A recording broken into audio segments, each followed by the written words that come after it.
तो जो आइए इस पर सवाल करते हैं जो हमसे ये बोल रहा है कि जब 3.2 × 10⁻16 हर्ट्ज आवृत्त के प्रकाश का उपयोग धातु सतह को प्रदीप्त करने में किया गया है तो उत्सर्जित प्रकाश इलेक्ट्रॉन की अधिकतम गतिज ऊर्जा उत्सर्जित होने वाली प्रोटॉन की ऊर्जा का 3/4 होती है, तो उस धातु की दहली आवृत्ति कितनी होगी आपको बताना है। वही देवली आवृत्ति हमें बताना है बच्चों।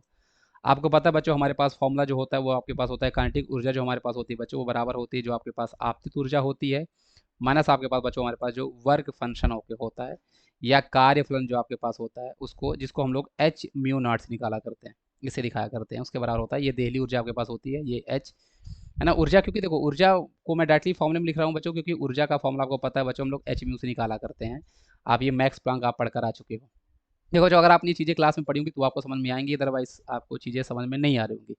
और जितना बेसिक लेवल से हो सकता है बच्चों उतना बेसिक लेवल से डिटेल में मैं आपको समझाने की कोशिश कर रहा होता हूँ, है ना। आई होप आप थोड़ा सा आपको लेक्चर देखने के बाद ही आप डीपीपी ट्राई किया करो। अगर आपको कभी ऐसा लगता है कि ये टॉपिक नहीं हुआ है तो बच्चों मत ट्राई करना, वो टॉपिक हो जाने के बाद ही ट्राई करना, अदरवाइज आपको चीज़ें समझ में बिल्कुल भी नहीं आ रही होंगी।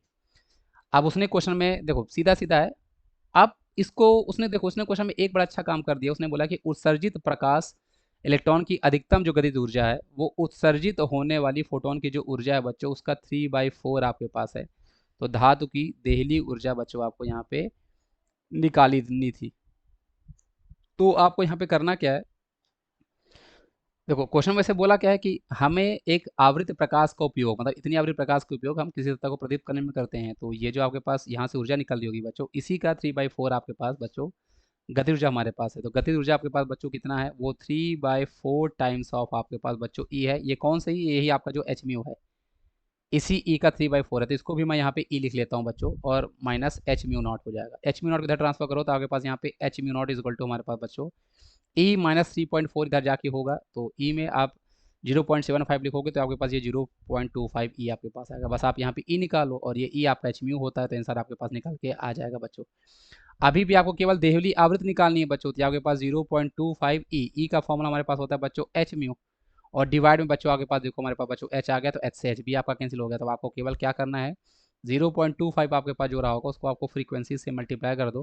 फ्रीक्वेंसी आपके पास बच्चों यहाँ पे 3.2 × 10⁻16 था, उसी से आपका आंसर आ जाता।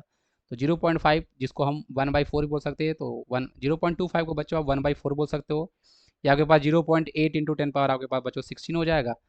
अब इसको आप सिंप्लीफाई करने के लिए डेसिमल को बच्चों मैं इधर शिफ्ट करता हूँ। जब डेसिमल को मैं बच्चों राइट साइड ले जाऊँगा, ये 8 करूँगा तो 10 का पावर बच्चों आपके पास -1 होगा, और 10 का पावर 16 है ही, ये दोनों आपस में ऐड होकर 10 पावर 15 बना देंगे, और ऑप्शन नंबर डी आपके पास क्वेश्चन का सही जवाब हो जाएगा। आई होप आपको ये क्वेश्चन समझ में आ गया होगा बच्चों। Thank you.